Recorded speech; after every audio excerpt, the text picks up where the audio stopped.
Sehingga Rasulullah ketika mendampingi Khadijah, dia hanya merasakan sakinah dan sakinah. Cirinya apa? Cirinya Khadijah la tasruh, dia enggak pernah meninggikan suaranya sama sekali.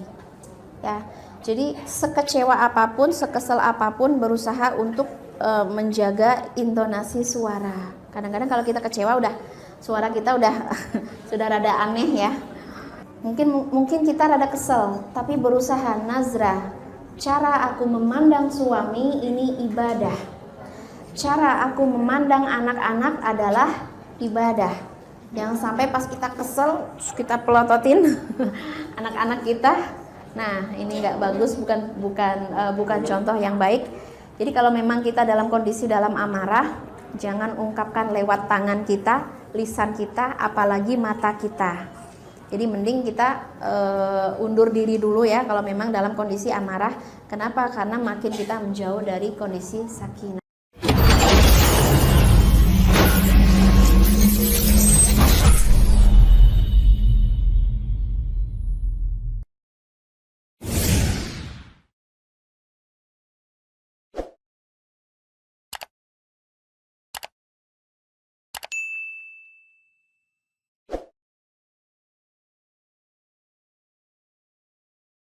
Terus dia peluk aku lagi erat banget, Iqra. Dan aku bilang aku nggak bisa baca. Memang Rasul tidak belajar baca tulis, dipaksa untuk baca.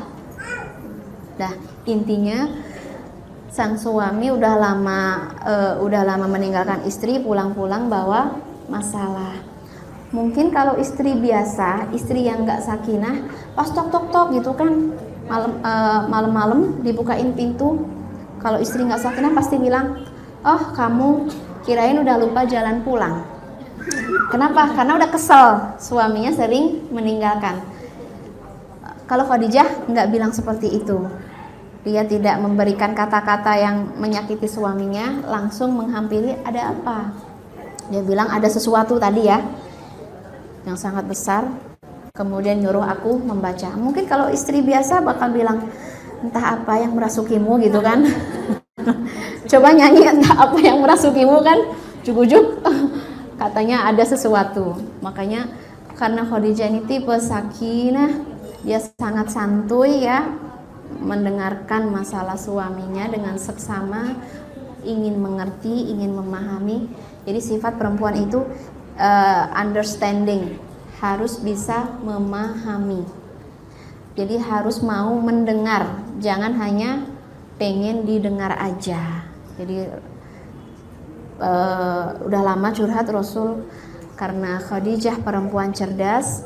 Khadijah langsung mengucapkan, wallahi abadan la yukhzikallah, yang kemarin aku ceritain ya, demi Allah wahai suamiku, Allah gak bakal bikin kamu sempit, gak bakal bikin kamu terhina.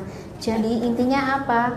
Yang datang ke kamu bukan jin, bukan setan, kamu sudah bukan sedang kerasukan, tapi yang datang kepada kamu pasti yang baik-baik. Terus Khadijah membawa Rasulullah Sallallahu Alaihi Wasallam kepada ahlinya dan mengatakan, dan Waraqah ya, kepada sepupunya Khadijah sendiri, dan Waraqah mengatakan yang datang kepada Muhammad adalah yang pernah datang kepada Musa alaihi salam. Siapa itu? Disebutnya Namus karena Waraqah memang pembaca ahli kitab ya, dia mengambil istilah Namus, yaitu malaikat Jibril. Pelajarannya apa teman-teman yang dirahmati Allah? Mungkin kalau kita mendapati ada sesuatu yang tidak nyaman di hati kita, jangan buru-buru memberikan respon yang buruk. Tetap santuy dan tetap menjadi supporter terbaik. Biasanya kalau orang sudah dalam masalah, kemudian dia memilih langkah santai, memilih cara berpikir woles, insya Allah Allah yang akan berikan jalan keluarnya. Insya Allah kita nggak keluar jalur, kita tetap on the track. Kita sering mengucapkan ihdinas siratal mustaqim. Ketika kita punya masalah, ya Allah tetap berikan aku jalan yang benar. Jangan menjadi responsif. Misalnya orang marah, kita ngebales marah. Orang bikin kita kecewa, kita ngebales bikin kecewa. Ini bukan sifat yang baik. Jadi feminine energy yang harus kita kayaknya harus latih banget ya. Berhenti menjadi responsif dan beralihlah menjadi santuy. Karena kalau orang santuy itu dia pikirannya jadi bening, bersih, tahu yang benar, tahu yang salah, tahu yang tepat dan tahu yang tidak tepat. Dia bisa mengambil keputusan sehingga keputusan yang kita ambil ini nggak bikin kita nyesel. Kadang-kadang kalau orang rusuh, responsif, oh yaudah lo gue end misalnya, atau kita ngambil keputusan yang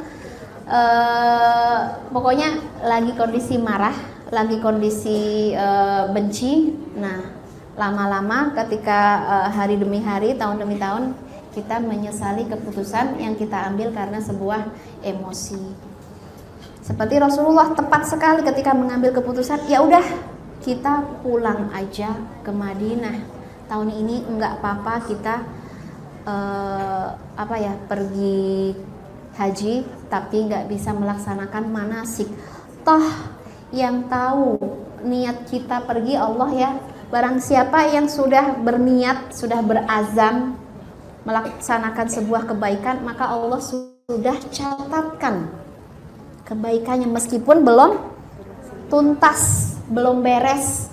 Jadi nggak usah memaksakan. Misalnya kemarin ya pas aku umroh, qadarullah dapat siklus haid sehingga ya orang namanya haid kan berarti aduh nggak bisa ke raudhah. Bahkan sampai detik-detik terakhir saya mau umroh, aduh ini mau umroh kapan, karena masih belum bisa melakukan tawaf. Ada teman yang lain seperti itu, nangis terus, kok gini ya, aku dosa apa ya, bla bla bla bla bla bla gitu. Ya pikiran kita nggak seperti itu ya, karena memang siklus haid itu Allah yang kasih dan Allah maha tahu gitu. Kita datang ke sini dengan biaya, dengan tenaga, dengan waktu, meskipun manasiknya kita nggak seperti yang lain ya. Yang lain hampir setiap hari ke raudhah, yang lain hampir setiap hari bisa tawaf, dan kita ya sudah, kita harus tetap santuy meskipun kondisi kita terhalang. Nah seperti itu Rasul. Insya Allah Allah yang akan memberikan kita jalan keluar untuk masalah kita. Yang penting kita santuy. Oke, itu sifat pertama. Sebaliknya ya, kalau misalnya bayangkan sakinah ini kebalikannya adalah zilzal. Zilzal itu goncangan. Jadi biar kita ngerti ya arahnya kemana. Jadi seorang ulama memberikan nasihat kepada perempuan ya, wahai perempuan, jadilah kun ardon li zaujik, kalian jadilah bumi untuk suami kalian. Bumi itu apa? Bumi itu kan stabil banget ya. Apa yang terjadi jika bumi itu sering zilzal, sering ada gempa? Teman-teman berharap buminya solid atau berharap buminya sering gempa? Solid, dan itu yang diharapkan untuk setiap rumah tangga, setiap relationship, bukan hanya rumah tangga ya, semua jenis hubungan. Entah itu hubungannya bersahabat, entah itu hubungannya rumah tangga. Jadi jadilah kita bumi. Bumi itu tempat berpijak, tempat orang menemukan kenyamanan. Nggak khawatir jatuh, nggak khawatir mual ya. Jangan sampai orang di dekat kita mual. Karena kita sering gempa hati misalnya, gempa hati, gempa mental, gempa perasaan yang bikin orang lain mual karena kita ya. Kun ardon, wahai perempuan, jadilah bumi. Supaya apa? Anak-anak kalian nyaman dan betah di samping kalian. Suami kalian juga betah di samping kalian. Kun ardon takun samaan. Kalau kamu sudah jadi bumi, maka suami kalian akan jadi langit. Jadi ini nggak bisa, enggak aku mau jadi langit, enak aja laki-laki mah. Emang apa sih fitrahnya begitu, perempuan jadi bumi, apa sih laki-laki jadi langit. Langit itu apa? Langit itu penopang, pelindung, pengayom, dan itu nggak bisa kita balik-balik. Makanya dalam Al-Quran ar-rijalu qawwam. Qawwam itu apa ya? Pemimpin, penopang, pengayom, gitu dah pokoknya ya. Terus ada yang bilang, aku udah jadi bumi tapi suamiku nggak jadi langit. Jadi apa dong gitu. Ya sudah, berarti kita harus bersabar dengan proses. Kalau misalnya kita sudah belajar tentang bumi dan kita udah jadi bumi, ternyata suami belum jadi langit, maka supportlah dia untuk menjadi langit. Gitu teman-teman yang dirahmati Allah. Sebuah nasihat penting ya, supaya kita mempertahankan sakinah. Bayangkan kalau perempuan gak ada sakinah, anak-anak kita pasti gak sakinah, apalagi suami kita, apalagi keluarga besar kita. Siapapun yang dekat dengan kita harus relaxing, harus ngerasa nyaman. Nyaman dengan apa? Nyaman dengan ucapan kita, nyaman dengan cara berpikir kita, nyaman dengan perilaku kita. Makanya kalau kata orang bijak ya, yang sudah ngerasain rumahnya itu sakinah, seberat apapun masalah di luar, kalau pulang itu nyaman. Sesulit apapun masalah di luar, kalau pulang dia nyaman. Kayak masuk home spa. Home spa tuh gimana? Alhamdulillah, nyaman banget, enak banget. Dan itu bisa kita raih lewat al-akhlak, akhlak perempuan yang ada di rumah ataupun akhlak keluarga. Insya Allah yang masuk ke rumah kita, yang nyaman di rumah kita bukan hanya anggota keluarga, tapi yang nyaman di rumah kita juga para malaikat, sehingga Allah tambahkan sakinah yang lain. Jadi ini energi yang harus dimiliki setiap perempuan, dan energi ini tergantung tergantung yang bawa. Energi ini bisa semakin hari semakin kuat, kita punya sakinah yang semakin kuat, sehingga Rasulullah SAW mengucapkan, jika ada seorang hamba yang sudah memiliki sakinah, dan ketika sakinah itu dibagi-bagikan ke seluruh penduduk kota itu, maka sakinah itu masih lebih. Artinya apa? Saking besarnya sakinah yang ada di dada dia, itu bisa dibagi-bagi ke semua orang. Tapi sayangnya sakinah nggak bisa dibagi ya. Misalnya nih, teteh namanya siapa teh? Teh Erni, Masya Allah. Beliau rumah tangganya sakinah banget, bahkan sakinahnya berlebih. Boleh dong di-share sakinahnya buat aku? Bisa nggak di-share? Nggak bisa. Sakinah itu kita yang memperjuangkan. Ada tidaknya sakinah ini energinya bisa membesar ataupun bisa mengecil, bahkan sekarat, bahkan hilang sama sekali. Ini tergantung kita mengusahakan sakinah itu. Oke. Aku kisahin lagi ya, sebenarnya energinya banyak banget, tapi kayaknya hari ini kita hanya dapat beberapa energi, nggak apa-apa ya, sedapatnya aja, yang penting tuntas. Aku kasih contoh lagi seperti kisah Sumamah. Sumamah ini seorang laki-laki yang sangat-sangat benci Rasulullah SAW. Bahkan dia bilang, muka yang paling aku benci mukanya Muhammad. Ajaran yang paling aku benci ajaran Muhammad. Negeri yang paling aku benci adalah negerinya Muhammad. Bahkan dia bekerja sama dengan munafik, dengan kafir Quraisy untuk menyerang Muhammad di perang Ahzab.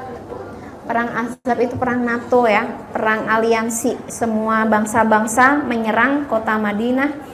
Dan kala itu perang Ahzab nggak ada, alhamdulillah ya, qadarullah, nggak ada kontak senjata sama sekali. Orang-orang kafir pergi karena ada bencana badai topan. Nah, setelah kejadian itu ya, suatu hari pasukan Islam patroli pas patroli menangkap seorang laki-laki dibawa ke Madinah. Yang nangkap nggak tahu siapa dia. Pas dilihat sama Rasul, Rasul senyum. Wahai sahabatku, tahukah ini siapa gitu? Kami nggak tahu ya Rasulullah. Ini adalah Sumamah. Sumamah pemimpin Bani Hanif. Pemimpin Bani Hanif ini bani yang menguasai badan logistik Mekah. Bani Hanif ini bani terbesar yang ada di wilayah Mekah. Kalau misalnya Mekah meja ini ya, maka setengahnya adalah Bani Hanif dan pimpinannya sedang ditawan oleh Rasulullah Sallallahu Alaihi Wasallam. Dan sudah terkenal Sumamah ini sering sekali melakukan percobaan pembunuhan kepada Rasulullah Sallallahu Alaihi Wasallam. Dan Rasulullah santuy, wales, melihat oh ini gitu kan, no comment ya Rasul. Langsung Rasul mengatakan kepada para sahabat, ikatlah dia, karena kan dia statusnya tawanan, ikatlah dia di depan Masjid Nabawi, sehingga setiap hari ya Sumamah bisa melihat aktivitas umat Islam, masuk masjid, sholat, doa, pokoknya nggak ada keburukan, isinya adalah kebaikan dan kasih sayang. Rasul mengatakan, perahlah susu unta yang paling baik dan berikan kepada Sumamah. Para sahabat kesel ya, ini orang ya yang harusnya dipenggal, emang udah layak dipenggal karena memang sudah sering melakukan kejahatan kepada Rasulullah. Nggak dipenggal, tambah diberikan susu unta terbaik, dikasih makanan terbaik. Saking hari per hari ya, sahabat Rasulullah memang berakhlak seperti Rasulullah juga. Akhlaknya sangat mulia kepada tawanan, jadi nggak membalas, tidak membenci, makanya tetap ada hams, lams, dan nazrah. Ucapannya nggak membentak, kemudian pandangan mata tidak membenci, kemudian sampai ketika Sumamah makan, kan tangannya diikat ya, berarti otomatis disuapin, bener nggak? Kalau teman-teman bandingin tawanan yang dipegang Rasul dengan tawanan yang dipegang pasukan kafir, beda banget. Tawanan di pasukan kafir disiksa, dihina, pokoknya ngeri lah. Ini tawanan yang dipegang Rasul disuapin, dan ketika makanan mau jatuh, buru-buru diambil, jangan sampai jatuh. Dan ketika makanan sudah jatuh, dibuang, tidak diberikan kepada Sumamah. Artinya Sumamah menyaksikan sendiri betapa akhlak Rasulullah dan akhlak para sahabatnya sangat indah. Dari energi santuy tadi, tidak responsif, tidak membalas keburukan dengan keburukan, tidak membalas kejahatan dengan kejahatan. Oke? Hari pertama Sumamah ditanya, Sumamah, maukah kamu masuk Islam dan berucap syahadah? Sumamah kan dia raja dong, pemimpin kaum dong, dan dia punya bargaining, dia punya harga, punya nilai dia apa? Muhammad, dengarkan, kalau engkau membunuhku, aku adalah manusia yang paling banyak darahnya. Ini kiasan, maksudnya banyak darahnya, bunuh aja aku, tapi akan ada banyak sekali orang-orang yang membalaskan dendamku. Artinya darah akan terus tumpah demi diriku. Oke, itu opsi pertama, bunuh aja aku, boleh membunuhku, tapi nanti bakal banyak yang dendam. Yang kedua, kalau kamu maafin aku, maka aku adalah orang yang tahu budi, aku akan membalas kebaikan dengan kebaikan. Kalau kamu mau harta aku, kamu sebut aja berapa, karena semuanya aku punya gitu. Rasul hanya senyum. Ya udah, nggak mau masuk Islam, nggak menampar kamu tuh ya. Udah maksudnya sudah terancam, masih kayak ngerasa punya harga diri gitu. Tapi Rasul nggak marah. Akhirnya Rasulullah hari kedua, Sumamah, maukah engkau masuk Islam? Dia ngejawab dengan jawaban yang sama. Hari ketiga, Sumamah, maukah engkau masuk Islam? Tetap dengan ucapannya. Akhirnya Rasul, wahai sahabatku, lepaskanlah ikatannya. Halah, dilepasin Rasul gitu. Ya lepasin. Cius Rasul, cius. Ya beneran gitu. Tapi ini manusia berbahaya Rasul. Nanti kalau dia pulang dia bisa menghimpun pasukan bla bla bla. Lepaskan. Sumamah pergi keluar dari kota Madinah ya, bukan dari keluar dari komplek Masjid Nabawi, dan di dekat Baqi situ ada kebun kurma. Beliau wudhu, kemudian balik ke Masjid Nabawi dan mengucapkan, Muhammad, ini asyhadu an la ilaha illallah wa annaka Muhammadan abduhu wa rasuluh. Rasul senyum. Ini ya, kelembutan. Makanya banyak sekali kelembutan itu justru memimpin. Banyak sekali kasih sayang itu justru merubah. Kadang-kadang kita tuh pengen ngerubah, caranya kasar. Bukan, hasilnya bukan merubah tapi mematahkan. Tapi kalau dengan kelembutan yang keras jadi ngikut. Makanya Rasulullah SAW sering sekali memimpin umatnya itu pakai feminine energy. Energi perempuan, energi feminin. Jadi dia lebih banyak rahmahnya daripada menghukum. Allah aja, warahmati wasi'at kulla syai'. Kasih sayang aku itu melampaui segala sesuatu.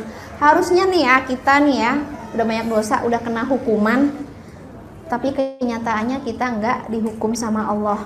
Kita diampuni lagi, kita tobat, diampuni lagi, padahal harusnya kita dapat hukuman. Tapi alhamdulillah, puji syukur bagi Allah yang tidak menghukum hambanya secara langsung, secara kita dosa langsung dihukum, enggak ya.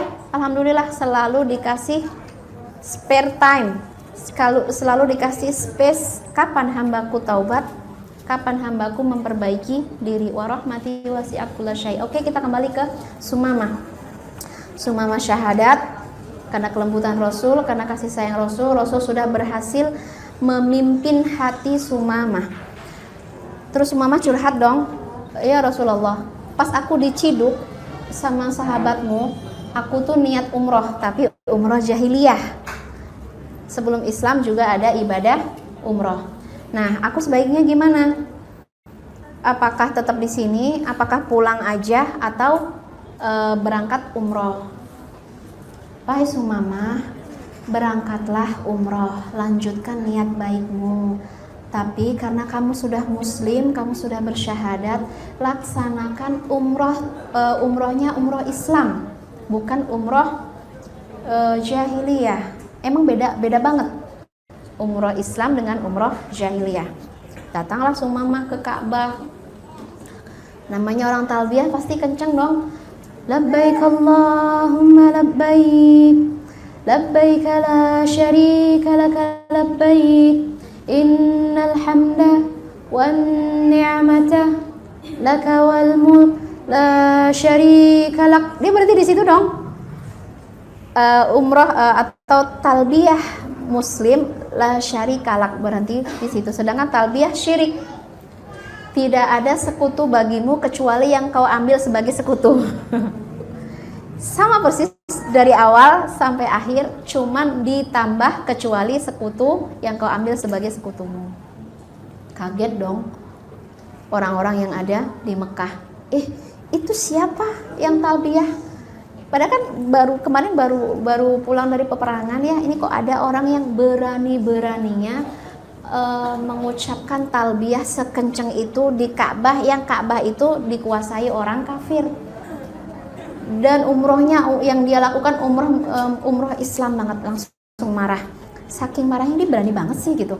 Saking marahnya banyak sekali pemuda-pemuda kafir yang hampir menarik anak panahnya, dan dihalangi oleh pemimpin dan pemuka Quraisy dan mengatakan, jangan kau apa-apakan dia. Kenapa gitu?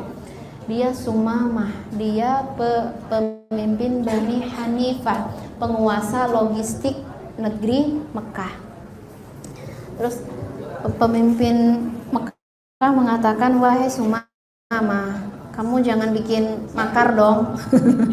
Kamu jangan berucap talbiyah seperti itu dong. Itu talbiyah Muhammad. Emang kamu udah mengikuti Muhammad? Ya, aku udah ngikutin Muhammad. Dan itu terlarang gitu. Kalau kamu teruskan, kamu akan kami penjarakan. Kata Sumamah, ya nggak apa-apa, penjarain aja. Aku nggak takut.